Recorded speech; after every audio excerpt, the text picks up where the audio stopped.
L'EXI, entendez Leadership Empowerment International Conference Côte d'Ivoire, une organisation dirigée par le pasteur Théophile Soko-Ouaza, annonce une grande conférence internationale pour la paix en Côte d'Ivoire en cette année électorale cruciale. Lors d'une conférence de presse tenue le jeudi 6 mars dernier à Yopougon, l'homme de Dieu a dévoilé les grandes lignes de cet événement inédit placé sous le thème « Heureuse la nation dont l'Éternel est Dieu » tiré du psaume 33 verset 12. Cette rencontre rassemblera plusieurs serviteurs de Dieu de renommée internationale venus de l'intérieur et de l'extérieur du pays pour prier et intercéder pour la paix. L'événement placé sous le parrainage de M. Adama Bictogo, président de l'Assemblée nationale et maire de la commune de Yopougon, et sous le co-parrainage de Michel Gbagbo, député de Yopougon, se déroulera du jeudi 13 au samedi 15 mars 2025 à Yopougon, au siège de Gizes for Life, si au quartier millionnaire. Les partis politiques significatifs de Côte d'Ivoire sont également invités à cette rencontre dans un esprit d'unité et de réconciliation. Suivons à présent la présentation des organisateurs face à la presse. Vous êtes une entreprise, une institution ou un entrepreneur en quête d'expertise économique de haut niveau. Découvrez Ames Consulting, l'un des plus grands cabinets de conseil économique en Côte d'Ivoire. Nous allons au-delà de l'évidence. Nos expertises ne se contentent pas d'analyser les chiffres. Nous révélons les opportunités cachées et vous accompagnons vers des décisions éclairées. Nous simplifions la complexité, modélisation professionnelle, régulation, intelligence économique, stratégie d'innovation, finance, commerce international. Nous transformons les défis économiques en levier de croissance. Nos domaines d'expertise couvrent les secteurs banque, assurance, énergie, transport, BTP, télécom, immobilier, start-up. Vous avez une problématique? Nous avons la solution. Prenez rendez-vous dès maintenant et offrez à votre entreprise un accompagnement d'excellence. Ames Consulting, une vision économique pour un avenir prospère. Ames Consulting, ensemble, bâtissons votre succès. Je voulais dire merci à David Bédia et à Hervé Macré qui nous aident dans l'organisation de nos différents points de presse, dans nos conférences de presse, nos relations avec la presse nationale et internationale. Je suis là avec, à ma droite, la prophétesse Oku, qui fait partie des leaders de l'organisation qui nous rassemble. À ma gauche, je suis avec l'évangéliste Conan Roland, qui est secrétaire exécutif de cette organisation. Alors, nous sommes là parce que nous représentons une grande organisation internationale en Côte d'Ivoire qui s'appelle PLDI, MELEC, qui est en fait une grande organisation qui travaille dans le sens du leadership ecclésiastique. Et nous avons en vue l'organisation d'une très grande conférence en Côte d'Ivoire. Et pour cette conférence-là, nous avons bien voulu que la presse nationale et internationale soit associée à cet important événement afin que tout le monde soit informé et que tout le monde soit réellement invité à ce programme-là. Et donc, je vais commencer déjà à présenter cette organisation-là et je vais donner la parole à la prophétesse Oku qui va présenter l'organisation LEC. Merci bien, serviteurs de Dieu. Je remercie aussi les journalistes. Et effectivement, je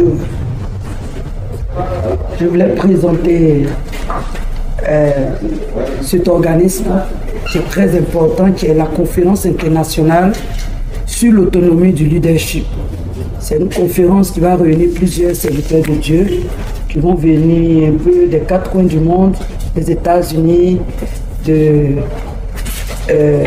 pays africains, nos pays voisins, qui vont venir un peu partout. Et puis il y a certains hommes de Dieu, grands hommes de Dieu, des pères de la nation que nous avons associés à cet événement qui seront présents.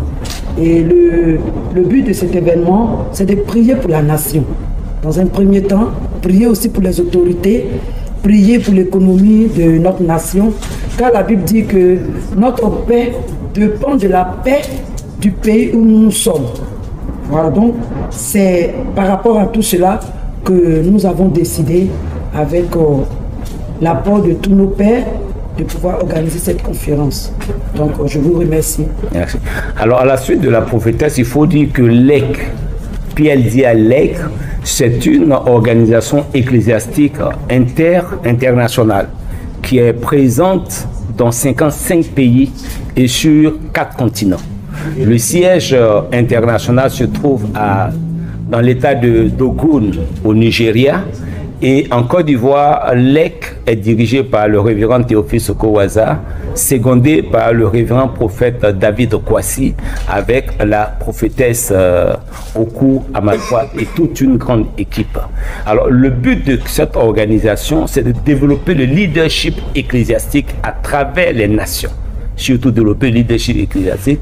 Et comment cela se manifeste? Cela se manifeste par des séries de conférences. Des conférences sur le leadership pour booster le ministère ecclésiastique des uns et des autres et pour rencontrer également les autorités des nations, entretenir de bonnes relations avec les autorités, leur donner la pensée de Dieu pour les différentes nations, que ce soit dans le domaine de l'économie, que ce soit la gestion humaine, que ce soit au niveau de la sécurité, au niveau de l'éducation, au niveau des différentes religions, pour qu'il y ait une certaine cohésion sociale. Donc voici un peu l'objectif. Et cette grande organisation-là est dirigée par le bishop Michael Olussesi, qui sera également des nôtres pendant cette conférence-là. Et donc, pour la présentation, c'est là que nous allons nous arrêter pour aujourd'hui. Alors, maintenant, ce que nous annonçons, c'est la conférence qui arrive. La conférence a un thème très important. Et ce thème-là est « Heureuse la nation dont l'Éternel est Dieu », que nous tirons des Écritures dans le psaume 33, le verset 12. Et donc, en 2025, est pour la Côte d'Ivoire une année électorale. Et donc, l'EC international et l'EC Côte d'Ivoire ont trouvé ensemble juste de venir spécialement en Côte d'Ivoire pour cette conférence internationale, pour prier pour la Côte d'Ivoire, pour parler aux autorités politiques de la Côte d'Ivoire, toutes aux tendances confondues, pour intercéder pour la Côte d'Ivoire, pour donner des messages de paix, des messages d'encouragement. Comme vous le savez tous, l'histoire n'est pas totalement en notre faveur, parce qu'une année électorale en Côte d'Ivoire est synonyme d'une année de troubles, une année de guerre, mais nous sommes là avec l'EC international pour que en Côte d'Ivoire, cette année-là soit une année de paix. Et donc le thème « Heureux de la nation dont l'Éternel est Dieu », c'est ce thème-là qui va être développé. Et pour cela, l'EC Côte d'Ivoire, l'EC international a invité tous les partis, officiellement tous les partis politiques ayant exercé le pouvoir d'État, notamment le RHDP. Un courrier d'invitation à cette conférence là a été déposé. Le PPAC du président Laurent Gbagbo également a été invité. Le PDCI RTA du président Thiam a été invité. Et donc ces trois grands partis politiques qui ont déjà exercé le pouvoir d'État ont été régulièrement invités. À la suite de cela, le MGC, le mouvement de la génération capable de Simone Eivé, a été également invité. Le FPI d'Afi Nguessan a été invité. L'URD de Daniel Boni-Claverie a été invité. Le ministre Anaki Kobena Innocent, le ministre d'État Anaki Kobena Innocent a été invité. Et le ministre Daniel Anikbo a été invité. En dehors de ces personnalités qui font vivre la scène politique ivoirienne, il y a d'autres personnalités qui, elles, ont été invitées pour leur parrainage, pour leur présidence. Et donc nous avons le plaisir de vous annoncer que le maire de la commune de Yopougon, son excellente Adama Bictogo, a bien voulu accepter de parrainer cette conférence. Et comme vous le savez, le maire de Yopougon est un fervent musulman. Pas plus tard que hier, il a organisé une journée de rupture collective de jeûne pour les chrétiens et les musulmans. Et donc hier, on était à une cérémonie à la mairie, vraiment une cérémonie, on peut dire, œcuménique qui s'est vraiment bien passée. Donc il a accepté d'associer son image à cet événement-là. En plus de cela, il est le maire de Yopougon, mais en plus de cela, il est le président de l'Assemblée nationale de Côte d'Ivoire. Donc tous les députés de la nation, c'est leur président. Donc en d'autres termes, il est le symbole également de la nation et du pays. Et donc c'est un honneur pour nous de l'avoir comme parrain de cet événement. En dehors de lui, on a le député de la nation, mais député élu de Yopougon, Michel Gbagbo, qui sera également parmi les parrains de cette conférence. Et donc cette conférence-là, qui va se tenir sur 3 jours, à ces 2 grandes personnalités dans la nation et les 2 grandes personnalités phares de la commune de Yopougon qui ont accepté d'associer leur image à cette conférence. Et donc, c'est ce que je voulais me donner comme information et c'est une très bonne chose pour cette conférence. Alors, nous allons maintenant parler des orateurs, des hommes de Dieu qui vont intervenir lors de cette conférence sur 3 jours. La conférence est le jeudi 13, le samedi 14 et l'apothéose le vendredi 14 plutôt et l'apothéose le samedi 15. Donc je demande à la prophétesse Oku de nous présenter les orateurs de cette conférence. Merci, serviteur de Dieu. Je vais vous 15 présenter mars. Les différents orateurs comme suit. Nous avons d'abord notre président qui vient du Nigeria, qui sera là, le bishop Oluseyi Michael Bataillé, qui sera présent. Et nous avons aussi tous nos grands leaders de la nation, en l'occurrence le patriarche Germain Ouedraogo, le bishop Théophile Sokowaza, notre papa qui est là, le président de l'EG. Nous avons le prophète David Kwasi, nous avons notre patriarche aussi, Paul Patrick Morogro qui sera présent. Et moi aussi je serai présent, je suis de la partie, sans compter notre bishop Abba Komi qui vient des États-Unis et le bishop Louis Son qui vient, je crois, du Kenya, le bishop Nansangara Talon Laurence qui vient aussi d'un autre pays, de l'Angola. Donc nous avons tout ce panel d'hommes de Dieu qui viendra pour intervenir par rapport à cette conférence et pour prier aussi pour notre nation. Notre nation en a besoin. Donc voilà un peu comme suit. Je vais présenter un peu les différents panels de serviteurs de Dieu qui arrivent. Alors au niveau des serviteurs de Dieu, il faut remarquer une chose assez importante, c'est que nous avons des nationaux. Nous avons 3 orateurs nationaux, notamment le patriarche Germain Ouedraogo, le révérend apôtre Moroko Paul Patrick et la révérende prophétesse Oku. Nous avons pris des nationaux simplement parce qu'ils vivent les réalités de la nation. Et pendant toutes les crises successives dans cette nation, ils ne sont pas sortis du pays, ils sont restés. Donc ils connaissent le quotidien des Ivoiriens, ils connaissent le monde spirituel ici en Côte d'Ivoire. En plus d'eux, nous avons pris 4 orateurs internationaux. Nous avons le bishop Abba qui nous vient des États-Unis, qui vient à notre secours dans la prière, dans le jeûne et dans l'intercession. Nous avons le président international, le bishop Michael Oluseyi, qui vient également parce qu'avec lui, nous avons, c'est lui qui couvre sur le plan international tous les bureaux de l'EC dans les 55 pays. Donc avec lui, nous avons des comités d'intercession pour la Côte d'Ivoire qui sont installés dans 55 pays. On a fait venir également, 2 autres frères de l'Afrique, notamment le bishop Louis Son qui vient de l'Angola, et puis on fait venir le bishop Lawrence qui vient du Kenya. La deuxième remarque que vous allez faire, c'est que parmi les orateurs, vous avez des anglophones et vous avez des francophones, et nous avons un portugais, quelqu'un qui parle portugais, celui qui vient de l'Angola. Donc voici. Et comment ces orateurs seront? On a un père dans cette nation qui est le patriarche Pangui Bernard, qui sera également avec nous pour nous accompagner dans ce grand programme-là. Donc voici au niveau des orateurs, les personnalités ecclésiastiques qui seront de la partie pour nous aider dans ce moment de prière en faveur de la Côte d'Ivoire. Il faut noter également que lors de cette conférence, on a des thématiques de leadership. L'objectif, c'est de développer le leadership ecclésiastique. Et pour cela, on a plusieurs thématiques qui seront abordées. Et parmi ces thématiques, je vais laisser la servante de Dieu lister les thématiques. En dehors du thème principal, heureuse la nation dont l'Éternel est Dieu, qui va être prêché l'apothéose, c'est-à-dire le samedi 15 mars 2025, de 10h à 14h. Mais le jeudi et le vendredi, on a des thèmes de formation des leaders. C'est bon de Dieu. Merci, papa. Il y a d'abord les différents thèmes ici. Il y a l'Église à l'heure du numérique. Il y a, comme papa l'a dit tout à l'heure, heureuse la nation dont l'Éternel est Dieu. Il y a la croissance de l'Église. Il y a quel leadership féminin dans l'Église? Il y a le leadership chrétien dans le monde des affaires. quelle église en période électorale, et quel leadership ecclésiastique pour impacter les nations. Voici les différents thèmes que nous allons traiter, qui vont vraiment nous faire du bien, qui vont nous aider aussi en cette période électorale, qui vont amener aussi ceux qui vont nous suivre à comprendre et à réaliser que nous sommes une église, nous sommes une nation, nous prions pour la nation, nous ne prions pas pour qui que ce soit, pour quoi que ce soit, mais nous voulons que notre nation soit une nation heureuse, parce que notre nation a Dieu. Je vous remercie. Papa.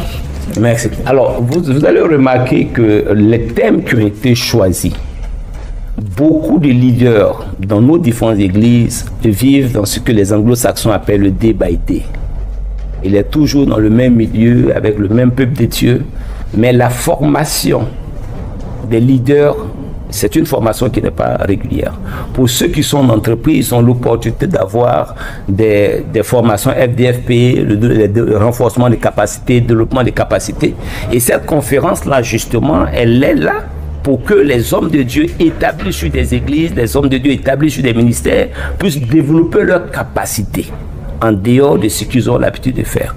Un thème comme l'église à l'ère du numérique, c'est un thème évocateur. Beaucoup utilisent le numérique, mais beaucoup ne connaissent pas la profondeur, la largeur et la densité du numérique. Donc, lors de cette conférence, il s'agira pour nous d'outiller les hommes de Dieu, les leaders ecclésiastiques dans ce domaine-là, pour que ce soit fait de manière plus professionnelle. Beaucoup sont sur les réseaux sociaux, mais la politique de communication sur les réseaux sociaux, plusieurs ne le maîtrisent pas. Donc nous appelons tous les hommes de Dieu, tous les oints de Dieu, tous ceux qui dirigent des ministères, à venir écouter cet enseignement-là, qui sera très profond, et ce thème-là sera développé par le président international de l'EC, lui-même en personne. Ensuite, on a un autre thème qui est rattaché à la croissance de l'Église.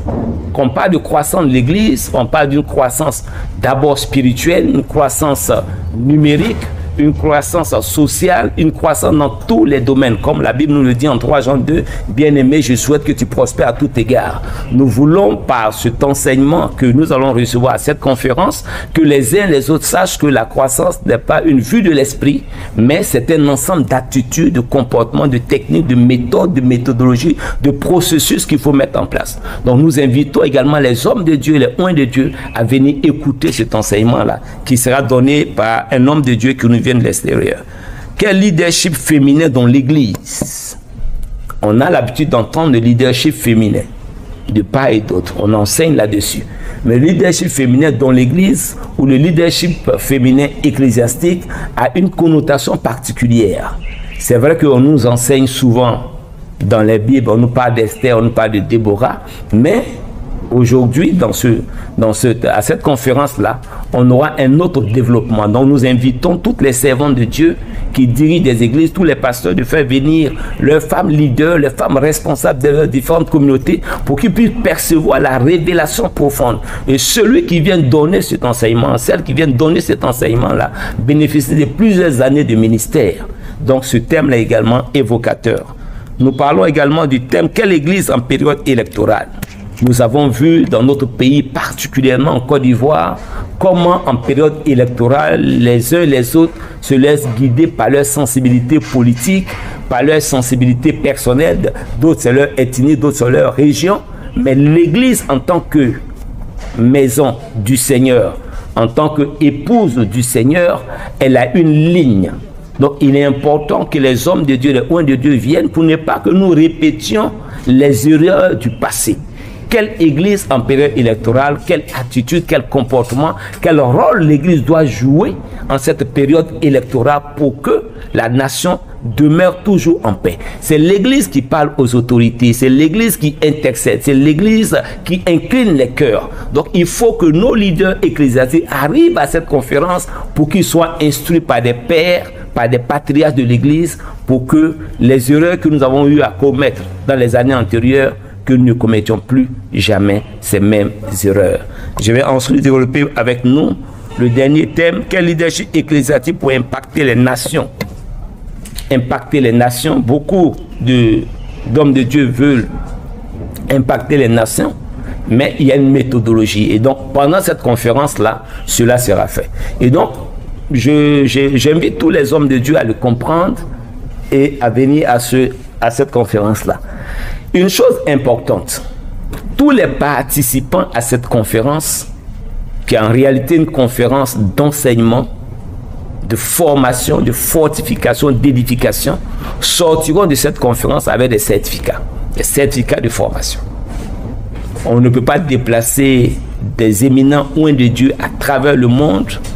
L'EC international ne peut pas se déplacer, venir donner des formations sans que les participants ne reçoivent un certificat.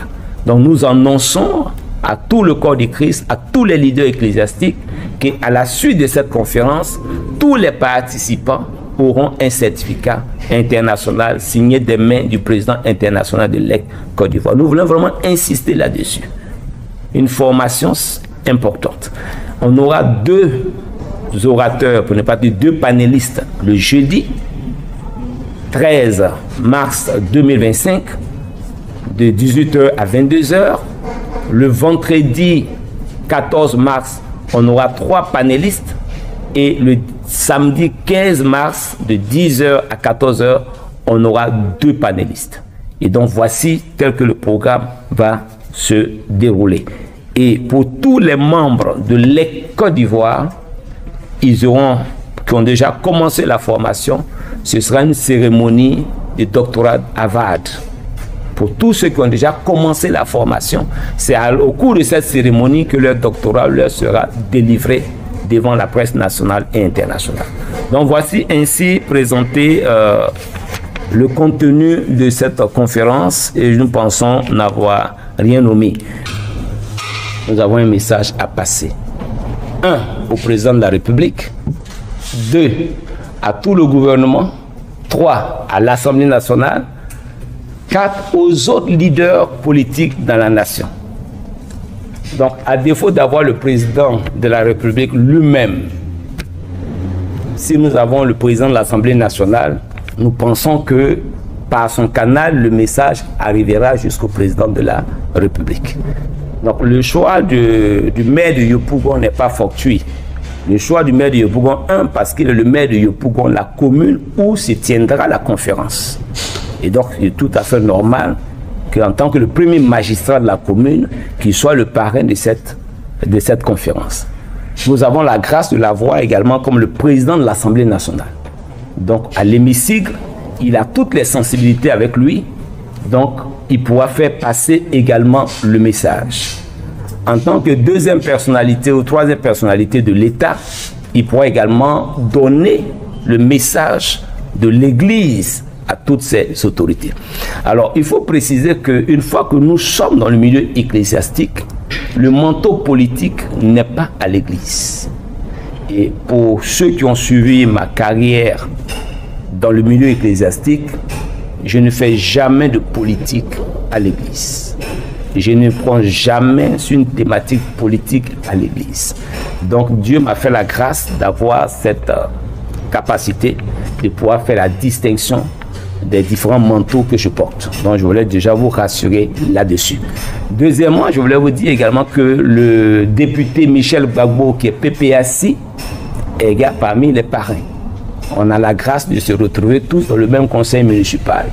Donc PPAC, PDCI, RHDP, dans la gestion de la cité, c'est vraiment une gestion conviviale. Mais dans tout groupe, il faut un leader. Et donc aujourd'hui, le leader, c'est le RHDP. Et donc, nous devons nous soumettre aux autorités, parce que c'est Dieu qui établit les autorités. Donc voici un peu l'élément de réponse que je voulais vous donner. Deuxièmement, concernant la présidentielle, oui ou non, ici nous sommes dans le cadre ecclésiastique. Donc je ne pourrai pas répondre à cette question, avec votre permission. Troisièmement, est-ce que l'Église a joué son rôle? Si nous prenons les résultats, si nous prenons les conséquences de ce qui se passe en Côte d'Ivoire, on n'aura pas besoin d'être prophète pour dire que l'Église n'a pas suffisamment joué son rôle. L'Église n'a pas suffisamment joué son rôle. Sinon, on n'aurait pas connu des crises à répétition. Donc c'est pour cela que l'Église aujourd'hui interpelle. Et l'Église interpelle et organise la conférence pour donner le message non seulement à l'Église elle-même, puisque l'Église, à certains moments, il y a eu des manques. Vous prenez simplement l'Église en termes de structuration, en termes d'organisation. L'Église en Côte d'Ivoire n'a jamais, vous pouvez me contredire si je me trompe, n'a jamais parlé d'une seule voix. N'a jamais parlé d'une seule voix. Or, l'Église est une et indivisible.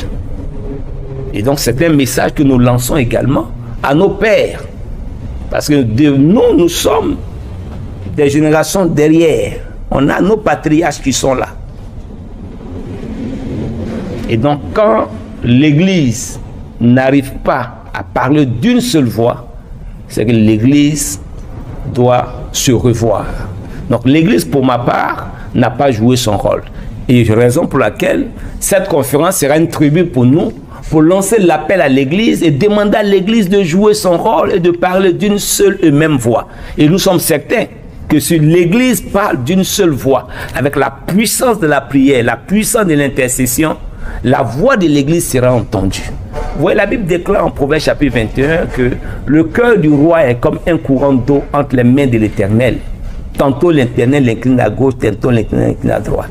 Donc l'intercession de l'Église peut amener les leaders politiques à poser les pas qu'il faut pour que la nation soit en paix. Donc pour nous, l'Église doit encore aller plus loin. Mais si on regarde les derniers développements de notre nation, on peut affirmer sans se tromper que l'Église n'a pas totalement joué son rôle. Alors la conférence se tiendra sur 3 jours. Le premier jour, c'est jeudi 13 mars 2025, de 18h à 22h. On a choisi de faire la conférence à partir de 18h pour que ceux qui sont allés au travail aient le temps de venir participer à la conférence. Le vendredi également, 14, c'est de 18h à 22h. Toujours pour que ceux qui vont au travail aient l'opportunité de descendre pour participer à la conférence. Par contre, le samedi est un jour non ouvrable. La conférence est de 10h à 14h. Voilà. Je compte sur Nelly pour que le président Thiam soit là, parce que le courrier lui a été déposé. Concernant le rôle de l'Église et les croisades dont vous parlez, il ne faut pas confondre l'activité ecclésiastique ou religieuse en vue d'action politique et l'activité spirituelle pour incliner les cœurs. C'est 2 choses différentes. L'homme politique, dans sa stratégie de mobilisation, est capable de trouver des voies et moyens dans le milieu musulman, dans le milieu chrétien, pour être la continuité de son action politique. Et c'est ce qu'on a vu. C'est ce qu'on a vu. Je vais vous donner un autre exemple. Le 20 novembre 2004, j'ai été le premier homme de Dieu à organiser une conférence publique. J'ai dit une conférence publique à l'Ibrahim au plateau pour annoncer comment la crise allait finir dans le sang. Ce n'était pas en tant qu'homme politique, mais c'était la pensée de Dieu. Mais la crise s'est terminée exactement telle que je l'ai annoncé. Mais j'ai été insulté, rabaissé, raboué par plusieurs. Vous voyez donc l'action politique dans l'Église et puis l'action spirituelle, c'est 2 choses différentes. C'est en 2016 que j'ai annoncé en tant que prophète de Dieu l'entrée triomphale de Gbagbo sur Abidjan. Je te parle de 2016. Mais il s'est trouvé des personnes qui ont menacé, parce que ça c'est l'action politique, qui ont menacé, c'est pas moi qui le fais venir. Dieu ouvre mes yeux et puis il me fait voir, il dit l'entrée triomphale de Gbagbo sur Abidjan. C'est ce qui s'est passé. Donc ce que nous demandons à l'Église, c'est de se départir, de se séparer du manteau politique, du manteau sensationnel, émotionnel, et d'aller à la pensée de Dieu. Nous pouvons être en train de prier et Dieu fait un choix. Dieu a choisi M. Eri pour être le président de Côte d'Ivoire. Que je sois de son bord politique, que je ne sois pas de son bord politique, le choix de Dieu là, c'est ce qui va s'accomplir. Ce qui nous arrive dans l'église par erreur, c'est que nos positions politiques, nos émotions politiques, nous voulons les imposer et les transformer en révélation divine. Voici nos erreurs.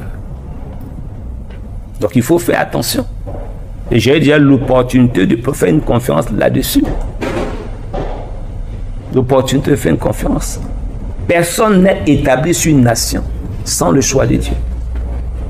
Que nous l'aimions ou pas. Quand vous regardez le président Houphouët-Boigny, avant qu'il ne soit président de Côte d'Ivoire, la prophétesse Bagongourio, Marie Lalou, avant les indépendances, l'avait annoncé. Et elle avait déjà annoncé qu'il allait rester au pouvoir jusqu'à sa mort. C'est ce qui s'est passé. Donc, quand on prenait tous nos leaders, tu prends le prophète Kakou Sévérin à une grande veillée à l'hôtel communal de Cocody, mais le président Gbagbo était encore dans l'opposition, il lui annonçait que c'est lui qui allait devenir président. Le président Gbagbo est devenu président. Les Almamis ont annoncé qu'un fils de Kong allait être président de la République. M. Ouattara est devenu président de la République. Mais le problème que nous avons, c'est que nous ne voulons pas obéir à la pensée de Dieu. Ce que Dieu a arrêté, tu es d'accord, tu n'es pas d'accord, c'est ce qui va se réaliser. Donc c'est cet enseignement-là, en rentrant dans les profondeurs, qu'il faut instruire, c'est sur ça qu'il faut instruire l'Église. Donc ça c'est le premier point. Donc il faut éviter de prendre les religieux comme instruments politiques.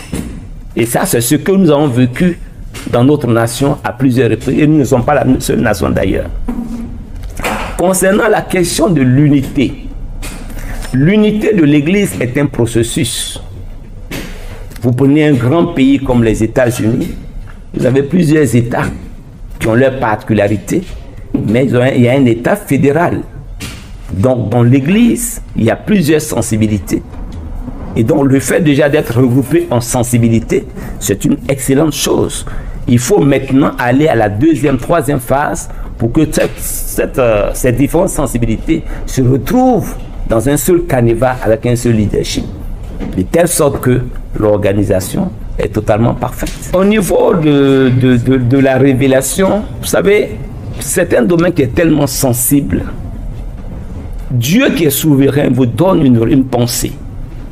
Moi, par exemple, je peux vous dire que c'est en juin 2010 que le Seigneur m'a dit que c'est le président Ouattara qui est le président de la République de Côte d'Ivoire. Qu'est-ce que j'ai fait? Je ne l'ai jamais annoncé. Et je ne pouvais pas l'annoncer. Pour ma propre vie et pour ma propre sécurité. Et celui qui m'a donné la révélation ne m'a pas donné l'autorisation de l'annoncer. Vous voyez, donc le domaine de la révélation obéit à des règles et à des principes. Souvent nous voyons sur des réseaux sociaux d'autres collègues serviteurs de Dieu qui disent des choses, on préfère garder le silence. Voilà. Ce qui est le plus important, c'est que nous devons prier pour que le choix de Dieu s'impose à la Côte d'Ivoire. Tout simplement. Merci.